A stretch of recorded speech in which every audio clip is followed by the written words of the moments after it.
If you put some sensors in the ground, then actually you could, with an algorithm and also with some big data analysis, you can say, okay, there's a free space. And driving into a city, you know that there's a free space and you can even make a reservation. So that would save some time if you could do that. For sure.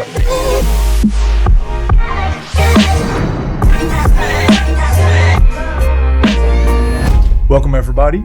My name is Willem Knaap. I'm Director Corporate Venturing at Unknown Group. Today in our podcast series with Sake Algra. He's Managing Director and Chairman of the Board of T-Systems Netherlands.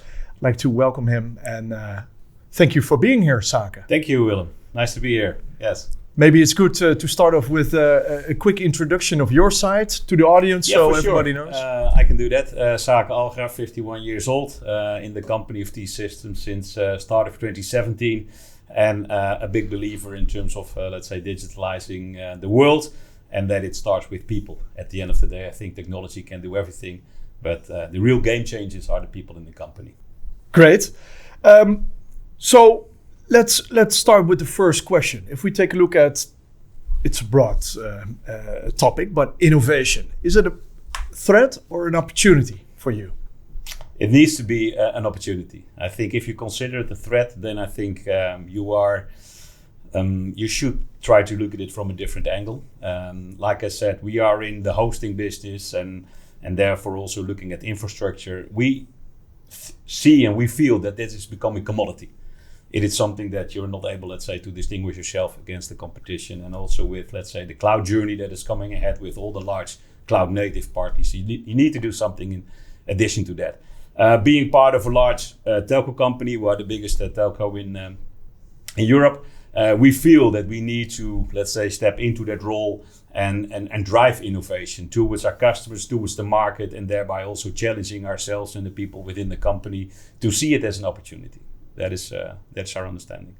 How do you work with the outside world? First of all, how do you know where to start?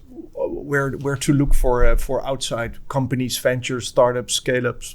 Yeah, I think you need to be on top of your customers. I think that's most important. So you need to understand the business that they are in and also the challenges that they are confronted with. I think, and also in the setup of today and also with COVID, it's really important to see where are the challenges of our clients. Having said, I think it's also for us important to understand what are the technology drivers, what is happening in the technology world, what can you do with artificial intelligence, with cloud and all those kind of developments. And then at the end of the day is to assess within the company and also with the partners, how can we further add value towards our customers? What do we need to do? Do we need to develop something? Do we need to connect certain elements? I think most of the technology is already there. It's more about how to best use it and how to also best connect certain things to each other. And then you can end up in a new business model, for sure. That could be a setup. So it's listening very good to your customers and discover with them what's needed. But it's also taking a look at the outside world, what's going on. So how do you connect those two together, the technology and the developments in the outside world and what your customers need? Yeah, I think at the end of the day, also in companies, you have people that tend to have, let's say, an inside-out view. So they know what is happening in technology. They are, let's say, the techies of the company, and we have quite a lot of techies, people that really understand what is happening in the market, and of course also reach out to all the partners and the vendors to know what is happening there. And for sure, we also build, let's say, our own platforms like that. And in addition, you have also people that need to reach out to the customers that are on a day-to-day basis engaging with our customers. And at the end of the day, we need to sit down together. And sometimes also you will invite customers, sometimes you will invite partners and say, okay, if these and these are the technology drivers of today and tomorrow, what can we do to add further value? And I think in that perspective, you also need to be able to say, I'm a customer as well. Heineken is of course a very important client of us. But at the end of the day, I'm a customer of Heineken as well. So what would add value in my understanding being a customer if Heineken was able to do that? If we really believe that there is a need in the market to develop something, we need to invest in that also with our partners up front. Not wait until, let's say, a customer comes to us and say, hey guys, can you develop this for us? But to invest in that particular area, and then say, okay, we believe that there is demand, maybe in the future, maybe not today, but maybe next year or the years after. And with developing, you mean like building something yourself or creating it together with a startup or scale up? Yeah, that could be. So then of course you need to assess which technology partners are there, what are other potential partners, what are we good in, what are we not good at, and then see what should we add to the portfolio. So at the end of the day, you have like an ecosystem that really could, let's say, support that development and drive that value creation towards, let's say, the market. And at the end of the day, of course, there needs to be customers in it. But that is I think, the setup. And maybe also sometimes partners cross their paths in terms of, okay, we are in IT, you are maybe in construction, we want to do this. We see that there is a demand in the market. We discussed during the introduction a little bit also the Spotting initiative that we have. So maybe you could tell a bit more about that case, because I thought it was a great case. We discussed it before we started. And I really would like you to share it, because that's, I think, a really nice example of how you interact with your ecosystem. Yeah, it's a pretty simple example in that perspective that we all know that, let's say, when we enter a city where we are not that familiar, that it takes a little bit of time, or maybe a lot of time before you find, let's say, an available parking space. I think we all see that. We all know that, especially Amsterdam, who doesn't? Amsterdam, the largest cities. And I think also 40 to 50% of all the traffic that you would have in a city is traffic where people are looking for an available spot. So that is also, I think, on the agenda of the mayor in terms of getting rid of all the unnecessary traffic in the city. So that is also something. And next to that, we all have, of course, the Park mobile apps and the yellow bricks. Yeah? Yes. We all have it on the mobile phone. And if you put some sensors in the ground, and you would say, let's say for 10 parking spaces, you would need one sensor, or maybe you would need one camera for 20 parking spaces. Then actually you could, with an algorithm and also with some big data analysis, you can say, okay, there's a free space. And driving into a city, you know that there's a free space, and you can even make a reservation for the free space. So that would save some time if you could do that. For sure. And drive to your parking spot at the Keizersgracht. Yeah, absolutely. And again, we are not in construction. We are not, let's say, into the SIM card business. So understanding that, we understand cloud. We understand big data analysis and those kind of stuff. But therefore, we also need to engage with a construction company. We need to engage with T-Mobile, which of course is, let's say, an acquainted company within the Deutsche Telekom organization. So then you start to build up an ecosystem.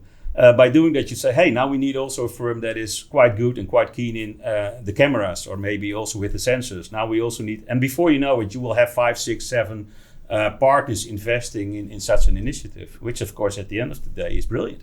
It sounds like a great example, but also it sounds quite easy right now. It's all complementary partners, building up one chain that adds value to the customer in the end. Yeah. It could also be a setting where some possible future startup or scale-up that you would like to work with, or could be competing to the business you have right now. So how do you manage that part of innovation? That's a good one. And I think at the end of the day, I've written the book around it. It's like sitting in the boardroom. And I think this is also being able to put aside your ego.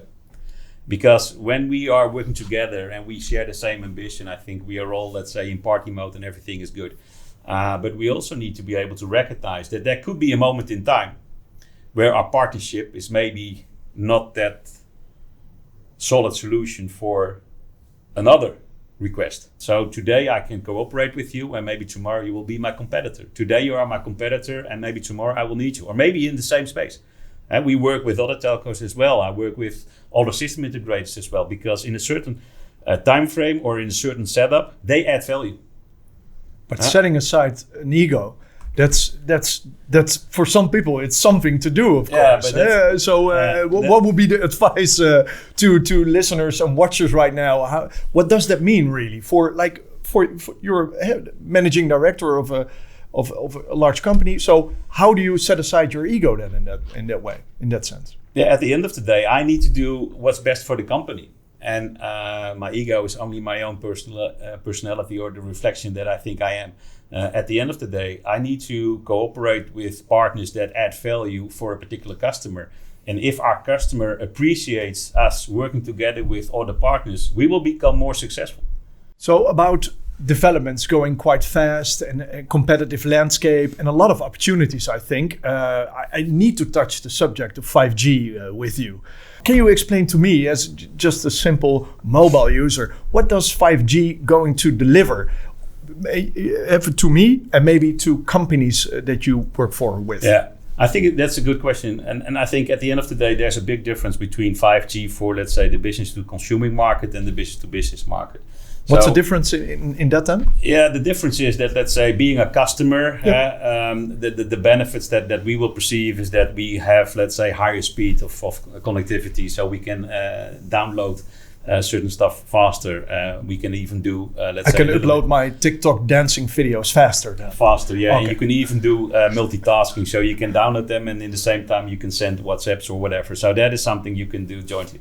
But I think at the end of the day, if you look at the business-to-business added value of 5G, it's like disrupting. It's majorly disrupting. And I think there are a lot of companies and also I think the Netherlands is a little bit lacking behind if I compare it to Germany. Because Germany, I think there also the government, they really understood a couple of years ago that, let's say, also with the setup of digitization and, yeah, of course, they are maybe more a factory production country than we are in the Netherlands. We tend to focus more on services, but they invested so much in, let's say, smart factories and also implementing 5G. Yeah, you can have all kind of machines connecting with each other. They can communicate with each other. So you need less and less people, but in the same time, you are so much more flexible. Currently, if you would have an organization that is producing a certain product, and then of course you have your setup in the factory. If you have 5G, you can, let's say, use all kind of modules within the factory, and you can easily switch them, or you can easily, let's say, set them in a different scene so that you can start to produce other products, or you can even produce certain products faster with higher quality. And that is, I think, the biggest disruptor of 5G that will come along. And of course, also integrating the supply chain. You can imagine that if devices are able to communicate with each other, that will have a major impact on your stock, for example, that you need. There's so much more you can do with more data, and also with, let's say, the speed of exchanging this data. Can you give an example in what way T-Systems is like discovering, like the example you gave of the parking system, the parking sensors? How are you discovering future value added services or technology companies that could add to your company to deliver bigger value, let's say? Yeah, well, that is also a combination in terms of investing, being convinced that this is the best way forward. So we will reach out to a customer and say, hey, we have looked at your supply chain or the way that your production has been set up. Would you allow us to come up with a business case where we also invest a little bit in terms of how to make this more efficient, how to make it more scalable, put a 5G campus solution in that factory and then see what comes out of that. If we sit down and we say, okay, these are some challenges, this is something what we can do or what you can do better, then we need to come up with a business case. And if the business case is good, and sometimes it's also a matter of timing. And sometimes we really feel that we have a real great idea and we say, okay, guys, this is all good, but currently we have a little bit of additional challenges. So what you're actually saying is like, luck is when preparation meets the opportunity, and the opportunity needs to be there, but the preparation is very important in this case to work with the customer to a business case and then see if the opportunity is there to really execute upon it. Yeah, and I think also there, let's say also sometimes there is a change in the environment that puts a different perspective in terms of how to look at the innovation. For sure, if you look at, again, like what's happening in COVID, then you saw that some customers had a production chain where they said, okay, this is the way we do it. And we have grown our business into the last 5 or 10 years. We're successful. It's good. Yeah, for sure, we can add a little bit of innovation. But now, where they see that due to Corona, there's an entire market disappearing or ramping down, where there's another market that is significantly increasing in a very short time frame, they need to be flexible. They need to be agile. If you look at, let's say, large companies like and of course Airbnb was also heavily impacted by COVID, but like Yeah. Uber and those kind of, let's say, ecosystem technology-driven companies that were not there 10 years ago, they have, let's say, boomed in only a very short time frame. And of course, there are also, let's say, more classical companies that say, yeah, but this is the way we did it for the last 10, 20, 30 years. Yeah, if you continue with, let's say, that mindset, and other organizations are starting to develop, then you could end up in a pretty difficult situation. And there are also, I think, great examples of companies that have understood the importance of innovation, like Amazon, that are currently majorly successful. If we take a look at, or if we could take a look at the unknown around you, around your company, what are you most curious of for T-Systems in the next years?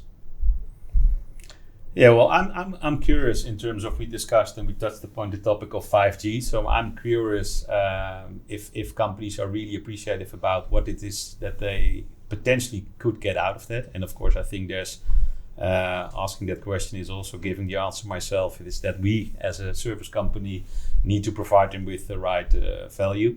I'm pretty also curious in terms of, are we as people able to absorb all the things that are happening around us and still, let's say, maintain a little bit of an overview, or at least have the understanding that we are in control. And I think also maybe thirdly is also adding to that is, how to make sure that you are able to grasp the value add from ecosystems. Also understanding that some companies are really there in for the sake of themselves or the short term. It's also balancing sometimes short term managing, optimizing the day-to-day business currently versus having an understanding in terms of what is needed in 2-3 years from now, and also investing in those kind of areas. I think those then are... you almost touched the subject of purpose versus performance then in this case. Yeah, but I think we are into disruption. If you read, let's say, there's so much around that topic that is currently said and also written down. And I think, we are, I think, also in a reset mode. And of course, there's a major crisis, there's a major disruption. And I think these kind of developments, they put... I think our face really close to a mirror and say, hey, is this really the way forward? Or do you need to change something? And if so, how will you do that? And change starts with people. But it starts with yourself at the end of the day. Yeah? That's also what I need to recognize. I can't change people. I can't change your behavior. I can't change the behavior of my people, my employees, of my customers. The only thing I can do is do things differently myself. And then at the end of the day, things will start to change. Wow. That's a great ending, I think, for this episode, Sake. Okay.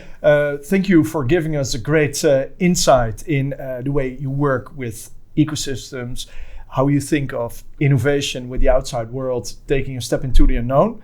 And hope to see you in the near future again. Thank you so much. It was a pleasure being here. Thank you.